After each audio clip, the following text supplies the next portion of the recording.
참 좋으신 우리 하나님의 은총과 사랑이 교회 여러분과 함께 하시기를 축원합니다. 한 주간 평안하셨습니까? 예, 감사합니다. 운동회에 단골로 나오는 종목이 있습니다. 2인 삼각 경주입니다. 해보셨나요? 2인 삼각.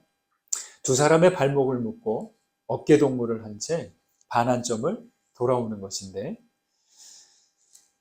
서로 호흡이 맞지 않으면 걸음이 엉켜서 넘어지고 또 자빠지고 또 일어나려다가 또 다시 넘어지고 쉽지 않습니다. 요령이 있습니다. 묶은 발목부터 내딛기로 하고 하나 둘 박자를 맞추면 됩니다. 그런데 2인 삼각이 사람들에게 익숙해지니까 그 다음엔 3인 사각, 5인 육각 계속 늘려가는 거예요. 인원수가 늘어날수록 참가자들은 더 당황해서 더 자주 넘어지곤 합니다. 한 사람이라도 박자를 못 맞추면 이 걸음이 꼬이면서 넘어지죠. 인원이 늘어나도 요령은 동일합니다. 여러분 머릿속에서 좀 그려지십니까? 첫 발과 다음 발을 하나 둘 하면서 박자에 맞춰 가는 겁니다. 또 수련회에서 자주 하는 단체 게임이 있습니다. 등 대고 일어나기, 이런 게임이에요. 이 제목만으로는 잘 안 그려지시나요? 2명씩 짝을 맞춰서 등을 대고 앉은 다음에 진행자의 신호에 따라 일어나는 겁니다. 하나 하면 다리를 펴고 등을 맞댄 채 있다가 둘의 팔짱을 이렇게 뒤로 끼우고, 그 다음에 다리를 직각으로 세우고 있다가 진행자가 셋 하면 등을 미는 거예요. 그러면서 일어나는 겁니다. 2명이 성공하면 팀 대항으로 3명씩, 4명씩, 5명씩 늘려가는 거죠. 3명까지는 그런 대로 됩니다. 그런데 이 4명부터는 이게 쉽지 않은 거예요. 비틀거리고 넘어지고 올라가다가 다시 일어서다가 다시 주저앉고, 그러면 보는 사람들이 또 참여자도 웃음도 나고 도전해보고 또 협동심이 생겨나면서 참 유익한 게임이 됩니다. 여기저기서 하나 둘 셋 외치는 소리가 나면서 성공하면 와 하고 박수를 치고 환호를 하죠. 2인 삼각 경주를 할 때 서로의 발목이 묶여서 같이 움직여야 한다는 것을 모르면 어떻게 될까요? 어깨 동무를 하지 않고 간다면 어떻게 될까요? 한 걸음도 못 가고 모두 뒤엉켜버리고 맙니다. 걸음과 박자를 맞추려면 소통해야 되고 반환점을 돌아올 때까지 어깨 동무를 풀지 않아야 됩니다. 내가 너무 빨리 가도 안 되고 너무 느리게 가도 안 됩니다. 같이 어깨 동무를 한 사람과 호흡과 박자와 속도를 맞춰야 됩니다. 등 대고 일어나기 위해서 팔짱을 끼지 않고 일어설 수 있을까요? 서로 등을 맞대고 일어나기란 간단하지 않습니다. 상체를 일으키려면 등을 맞대고 적당한 힘으로 밀어야 됩니다. 너무 내가 세게 밀어야 되고 내가 너무 덜 힘을 덜 줘도 안 되고 적당하게 맞춰야 됩니다. 각자의 등과 힘이 서로를 지탱해 주어야만 일어설 수 있습니다. 여러분, 공동체란 이런 것입니다. 가족과 교회, 나라와 민족, 어떤 단체든지 함께 가야 하는 공동체입니다. 우리는 서로의 발목이 묶여 있어 같이 가야 하고 어깨 동무를 같이 해야 됩니다. 서로의 등을 맞대고 일으켜주는 관계이기에 팔짱을 풀지 않고 서로 지탱하면서 일어나야 합니다. 함께 가는 사이가 아니라면, 서로 일으켜주는 관계가 아니라면 공동체가 되는 이유가 뭘까요? 교회 공동체가 함께 가지 않고 서로를 지탱해주지 않는다면 교회는 왜 있어야 할까요? 우리 강저신의 교회는 어떻습니까? 걸음을 맞춰서 함께 가고 서로 지탱해주고 일으켜주는 주님의 교회 되시기를 간절히 소망합니다. 고린도 교회는 바울이 2차 전도 여행 때 고린도에 1년 동안 머물면서 세운 교회입니다. 고린도 교회는 유대인들보다 이방인들이 좀 많았습니다. 이 고린도 지역은 항구 도시이자 무역이 발전했기에 배경이 다른 이방인들이 많은 곳입니다. 아무리 복음을 받아들였다고 해도 갈등이 많은 것은 당연했을 것입니다. 이 고린도전서에 나온 여러 가지 문제들 제목만 보아도 다양합니다. 당파, 음란, 소송, 우상의 제물, 성찬 문제. 아주 열설과하게 넘을 지경입니다. 사실은 이 고린도 교회보다 고린도라는 지역 자체가 문제가 많은 지역입니다. 당시 유행하는 말에 아유, 저 사람 고린도 사람처럼 됐어. 고린도 사람처럼 살고 있어. 이렇게 하면 갈 때까지 갔다. 막 살고 있다. 그런 뜻이 됐습니다. 민족이 다르고 문화와 종교가 다른 사람들이 모여서 생존과 이익을 위해서 치열하게 다투는 곳이었기에 거친 환경이 될 수밖에 없었던 것이죠. 문제가 많은 교회에 편지를 보내는 바울의 심정이 어땠을까요? 가슴이 뛰고 기분이 좋았을까요? 아니죠. 아마도 골치를 썩이고 속을 썩이는 마음으로 편지를 썼을 것입니다. 바울은 9절까지 인사말을 적었고 인사를 마치자마자 곧바로 고린도 교회의 제일 큰 문제, 분쟁에 대한 이야기를 꺼냅니다. 고린도 교회의 분쟁은 공공연하게 드러났어요. 누구는 바울에게, 누구는 아볼로에게, 누구는 나는 게바에게, 또 누구는 나는 이도저도 아닌 그리스도에게 속했다라고 말하고 다녔습니다. 여러분, 우리 사람들은 어딘가에 소속되어 있어야 안정감을 느낍니다. 어찌 보면 그런 사람들에게 나는 누구에게, 난 누가 더 좀 나아, 이렇게 표현하는 게 당연할지 모릅니다. 그런데 처음부터 그러지는 않았을 것 같아요.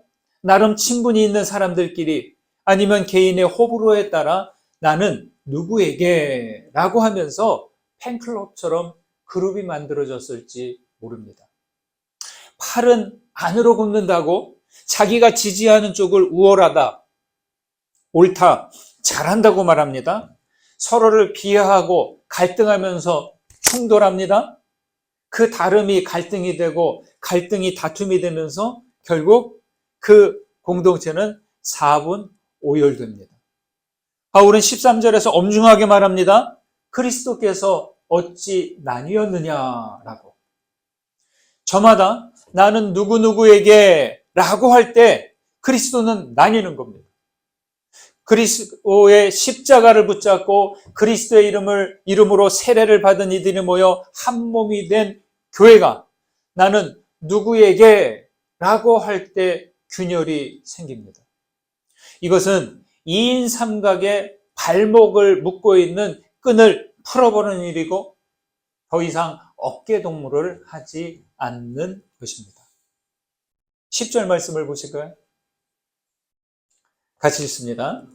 형제들아, 내가 우리 주 예수 그리스도의 이름으로 너희를 권하노니 모두가 같은 말을 하고 너희 가운데 분쟁이 없이 같은 마음과 같은 뜻으로 온전히 합하라. 처음부터 본론을 말합니다. 너희 가운데 분쟁이 없이 같은 마음과 같은 뜻으로 온전히 합하라. 가만 보니까요. 이 부분을 읽고 그 앞절까지 다시 한번 보니까요. 9절까지의 인사말이 그냥 한 형식적인 말이 아니라는 거예요.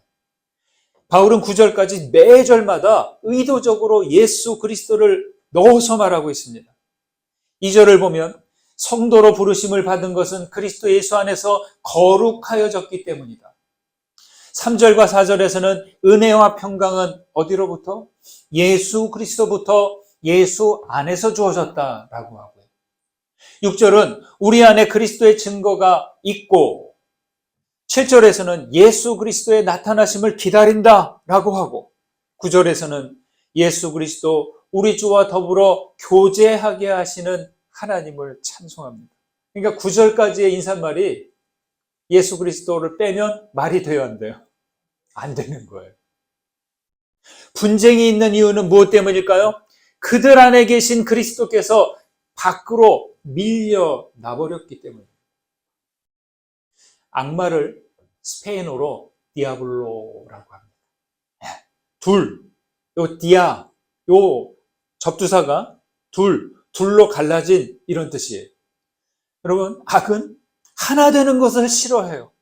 하나 되는 것을, 일치를 이룬 것을 가만 놔두지 않습니다. 둘로 나누고 분열시킵니다.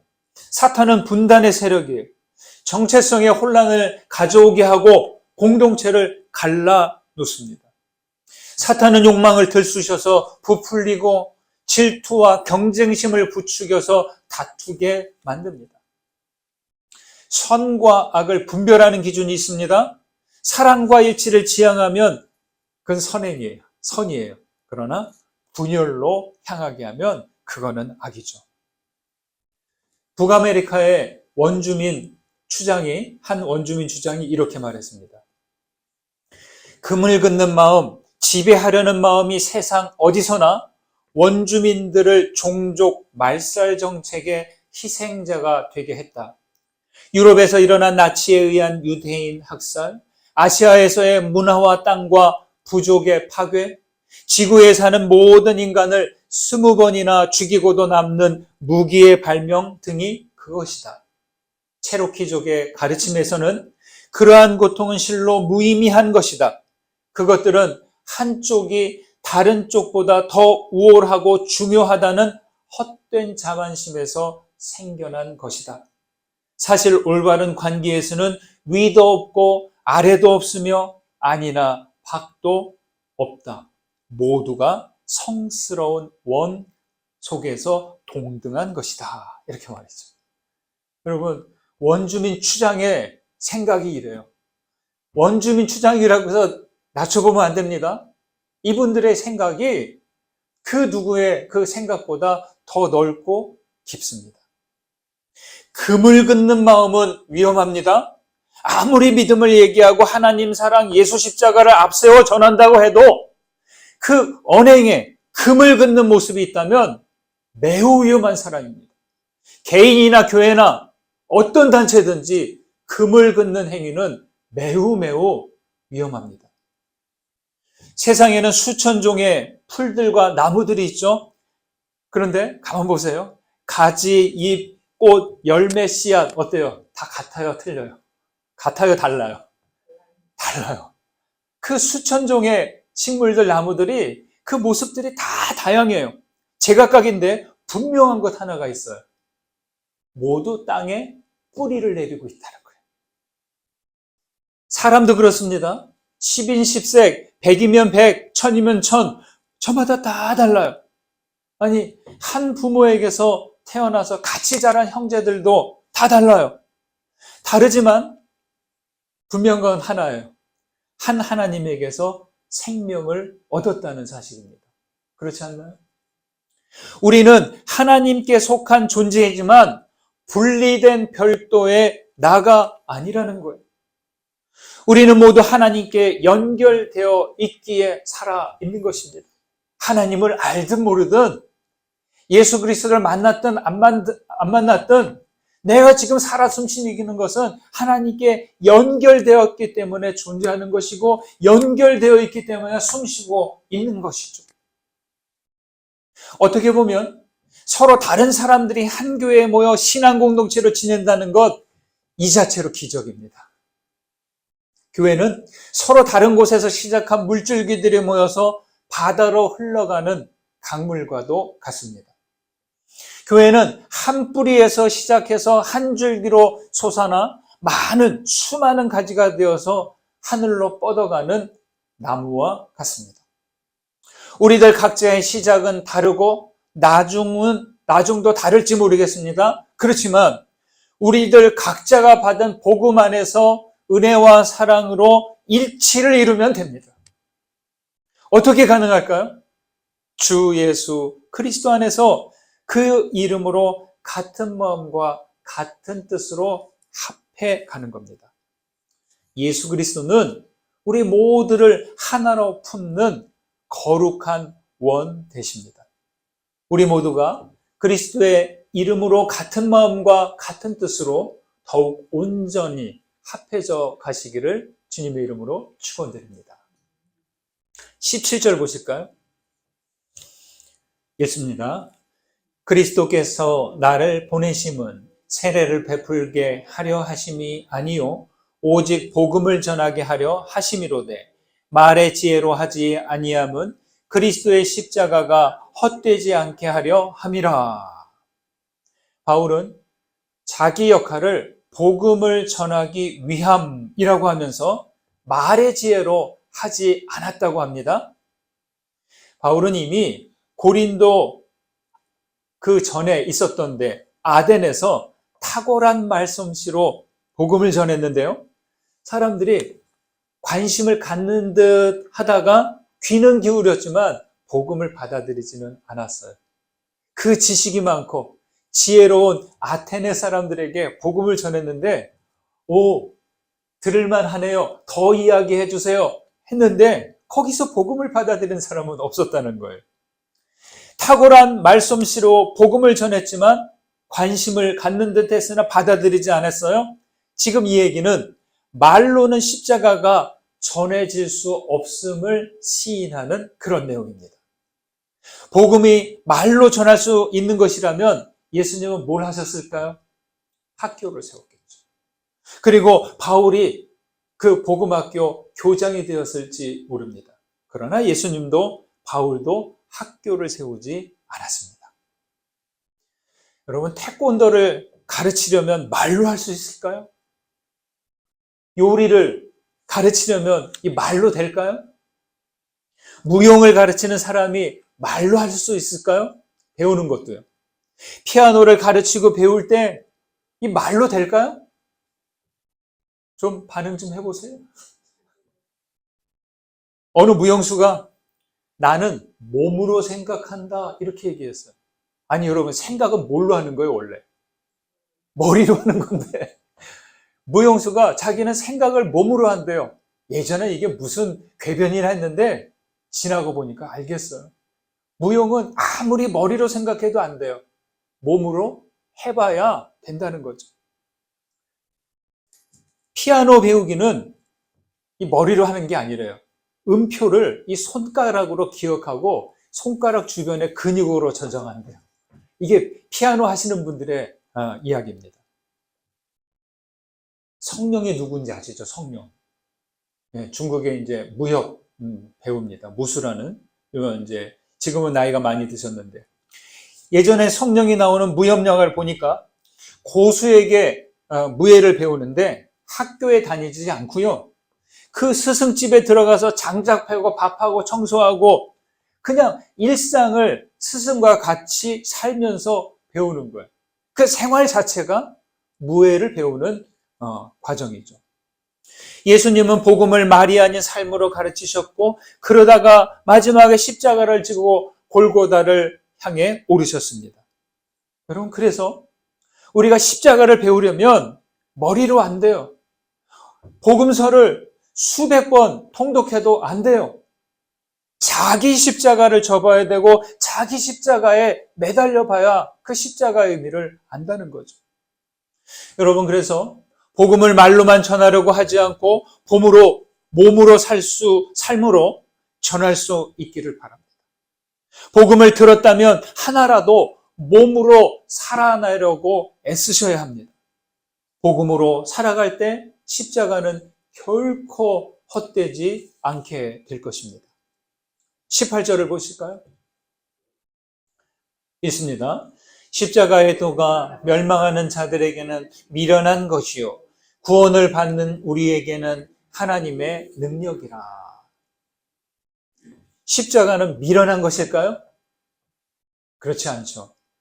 십자가의 도는 미련해 보일 뿐 실제는 하나님의 능력입니다. 저도 솔직히 말씀드리면 십자가가 너무 미련하게만 보일 때가 있었어요. 그렇지 않습니까? 세상의 눈으로, 세상의 관점으로 부와 권력과 그런 기회를 잘 붙잡으려고 하는 세상의 방식으로 보면 십자가는 너무나 미련한 거예요. 그러나 실제 보면 하나님의 능력이 됩니다. 우리는 어느 쪽에 있습니까? 미련하게 보는 쪽에 있습니까? 하나님의 능력으로 보는 쪽에 있습니까?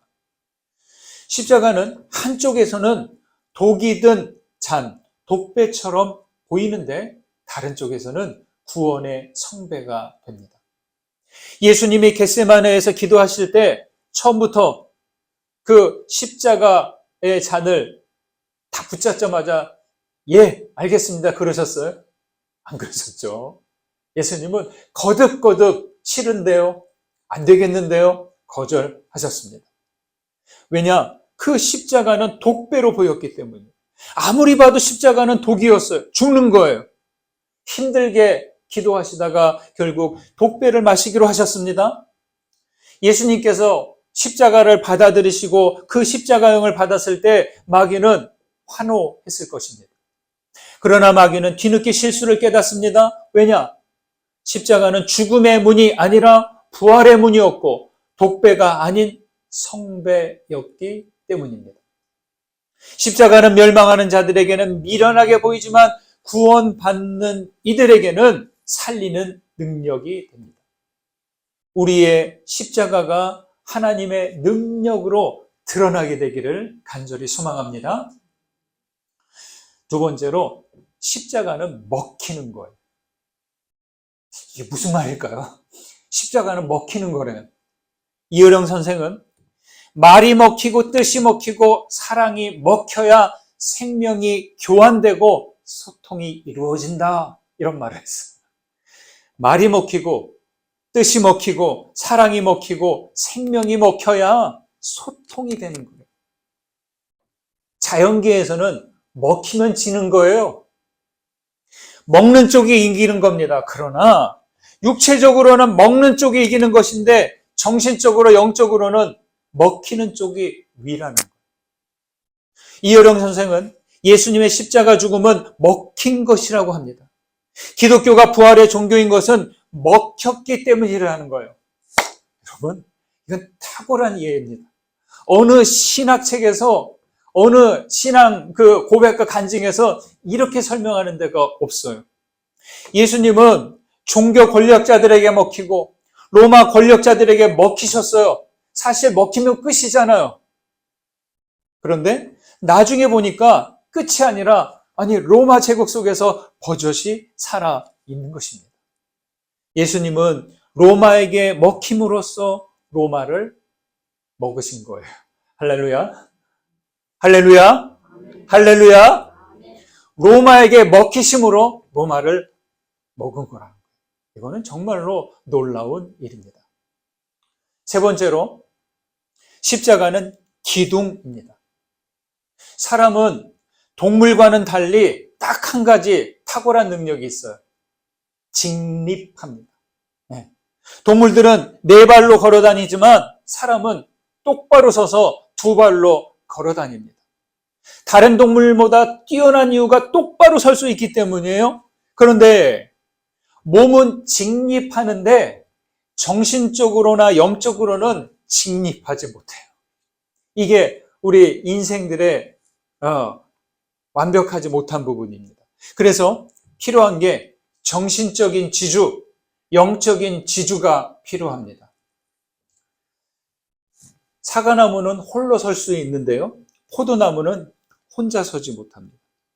그래서 포도 묘목을 심을 때 보니까 제가 포도 과수원하는 지역에 살다 왔잖아요. 그 보면 제일 먼저 지주를 세워요. 포도 묘목을 심기 전에 먼저 적당한 간격으로 지주를 딱 세워요. 그리고 그 지주 옆에 포도 묘목을 심습니다. 농부는 줄기가 자라가는 속도에 맞춰서 지주에 줄기를 묶어줍니다. 그러다가 어느 정도 높이가 되면 두 번째 가지와 세 번째 가지가 나올 때에도 가로로 난 그 철사에 줄기를 묶어줍니다. 지주는 나무를 지탱하고 가로철사는 줄기와 포도송이를 지탱해 줍니다. 이 지주와 가로철사가 없으면 송이를 아무리 잘 맺어도 덩굴은 그 줄기가지는 땅에서만 있기 때문에 그 매달릴 수가 없는 거죠. 여러분, 우리는 그리스도인입니다. 그리스도인은 어떤 사람입니까? 인간은 어찌 보면 포도나무와 같아요. 영적, 정신적으로 혼자서 직립하지 못하기 때문에 그렇죠. 그래서 인간은 뭐냐? 특별히 우리 그리스도인은 뭐냐? 땅에서 일어나 믿음의 지주에 자신을 묻고 하늘로 가지를 뻗는 사람이에요. 그게 그리스도인이에요. 다시 말해, 그리스도인은 땅에서 일어나 나를 십자가 기둥에 묶는 사람이에요. 그래서 그리스도인은 하늘로 가지를 뻗어 열매를 맺는 사람이에요. 십자가 없이, 믿음의 주지 없이 내가 똑바로 설 수 있을까요? 없습니다. 많은 인생들이 권력과 부와 명예의 지주에 자신을 묶으려고 해요. 그러나 결국엔 쓰러지게 될 것이고 그런 인생에는 열매가 없습니다. 있어도 열매가 상하고 마는 거죠. 여러분의 정신적, 영적 지주는 무엇입니까? 우리의 가지는 하늘로 향해 있습니까? 그리스도의 십자가를 헛되지 않게 하십시오. 십자가가 영적, 정신적인 지주가 되어서 하나님의 능력으로 일어서는 믿음의 사람들, 믿음의 공동체 되시기를 주님의 이름으로 축원드립니다. 받은 은혜 생각하시면서 거듭의 기도 드리시겠습니다. 우리를 믿음의 경주로 불러주심에 감사드립니다. 그리스도의 은혜와 사랑에 묶여서 어깨동무를 하고 함께 가는 경주인 것을 알게 하옵소서. 믿음의 공동체에 일어나는 분쟁과 다툼에 주의하고 같은 마음과 같은 뜻으로 일치를 이루게 하옵소서. 금을 긋는 마음이 앞서지 않게 하시며 그리스도 안에 함께 뿌리내리고 있음도 잊지 않게 하여 주옵소서. 주여, 그리스도의 십자가가 헛되지 않도록 복음을 몸으로 살아내고 십자가에 나를 묻고 하나님의 능력으로 살도록 우리를 이끌어 주옵소서. 예수 그리스도의 이름으로 기도드립니다. 아멘.